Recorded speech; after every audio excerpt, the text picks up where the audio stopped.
Vamos lá, meus amiguinhos! Pois então, estou gravando esse post no dia 15 de setembro. O Grêmio completa 120 anos. Parabéns a todos os tricolores. Mas é óbvio que temos que falar ainda das repercussões da derrota do Grêmio para o Bragantino, num jogo onde a convicção que todos têm é que houve uma frustração completa pela expectativa que se gerou com o tempo de trabalho após a folga da data FIFA, com a informação de um pacto entre os jogadores para retomar vitórias fora de casa, com o novo esquema com 3 volantes e que na arena se viu muito bem, mas que ainda precisava ser testado longe da arena.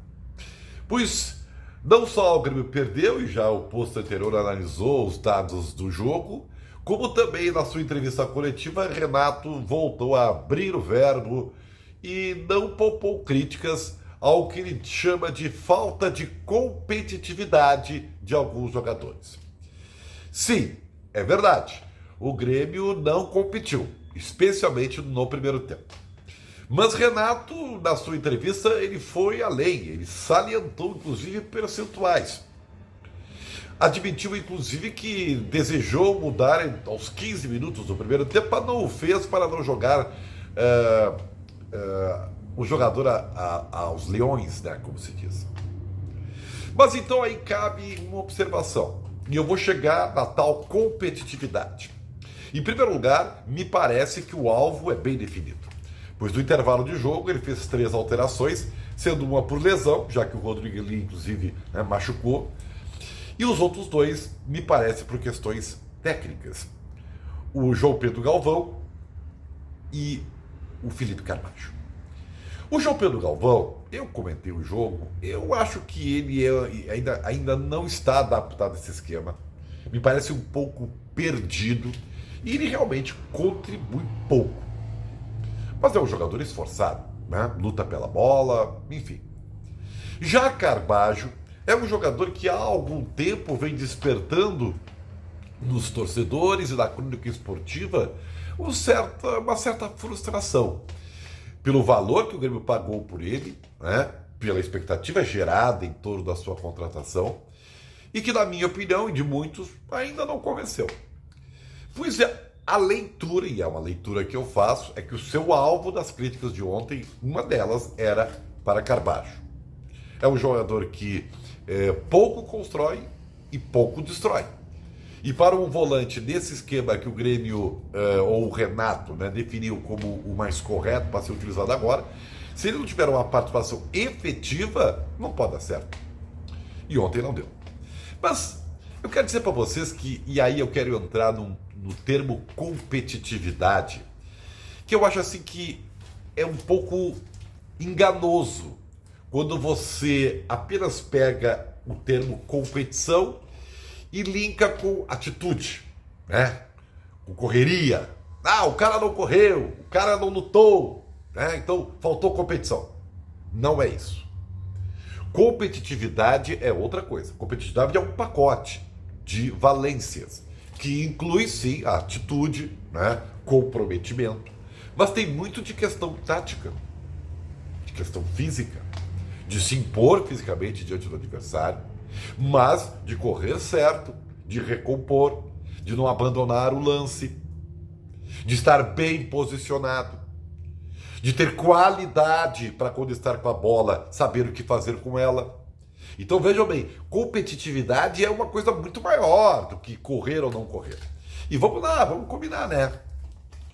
Todos correm, né? Uns mais, outros menos. Alguns se escondem, ficam atrás da marcação, né? Não chamam a responsabilidade. Tudo isso. Acho que o Cristaldo, por exemplo, é um jogador que pouco aparece, né? Ele contribui muito na bola parada e tal, mas eu chamo ele de vagalume, né? Tem dias que ele tá vaga, né? Não brilha, enfim. De qualquer maneira, eu acho que quando você fala em competitividade, você também tem uma parcela na mão do treinador, né? Porque é o treinador que vai fazer o time correr certo. Se ele estiver bem encaixado, bem organizado taticamente. Quando você não está, o próprio PP depois do jogo, admitiu que o time estava desencaixado. E é verdade, né? Vocês viram, os volantes estavam espaçados. Então o Grêmio não chegava na bola, né? Perdeu todas as disputas porque estava um time atrás dos jogadores do Bragantino. Vejo, isso aí não é correr ou não. Isso aí é encaixe de marcação. E isso também está na mão do treinador. Então, eu resumiria da seguinte forma. O Renato, de novo, disparou contra alguns jogadores, prometeu mudar o time, prometeu mudar, né, para a tal da competição ser resgatada, mas, na minha visão, muito está na mão dele. Não só nas escolhas que ele faz, mas em como ele organiza o time quando joga, especialmente fora de casa. E essa história de que o gramado tem as mesmas dimensões, a bola é a mesma, não é bem assim. Senão, os percentuais de dentro de casa e fora de casa não seriam esses. Os clubes sempre ganham mais dentro de casa do que fora de casa, porque tem uma coisa que é inerente ao contexto, que é o ambiente do jogo, né? A torcida adversária.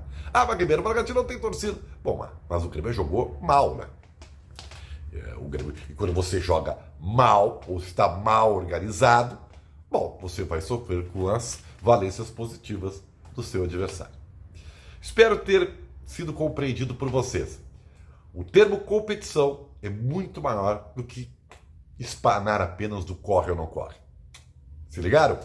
No Rock Bola de hoje é um disco muito especial que eu acho esse é o Sting. É o primeiro disco solo da carreira do Sting pós The Police. E esse disco aqui, cara, ele é marcante, tá? The Dream of the Blue Turtles, né? Que tem hits como If You Love Somebody, Set Them Free, Love the Seth Wave, Russian Children's Crusade, né? We Work the Black Sea. Muito desse álbum aqui acabou sendo reeditado, né? E refeito para aquele álbum ao vivo, Bring All the Night do Sting, que é muito legal também, meio jazzístico, né? Então eu recomendo para vocês aqui, ó, primeiro disco solo do Sting, muito legal, né? Moon of the Over Bourbon Street, fantástico, né? Esse disco aqui é muito especial, você vai adorar. Se você não conhece, vai no seu Spotify, né? Tá bem, gente? A todos, um grande abraço em nome de KTO, o código Ribeiro tá aí, aproveite o Free Bet. Tamo junto, sério!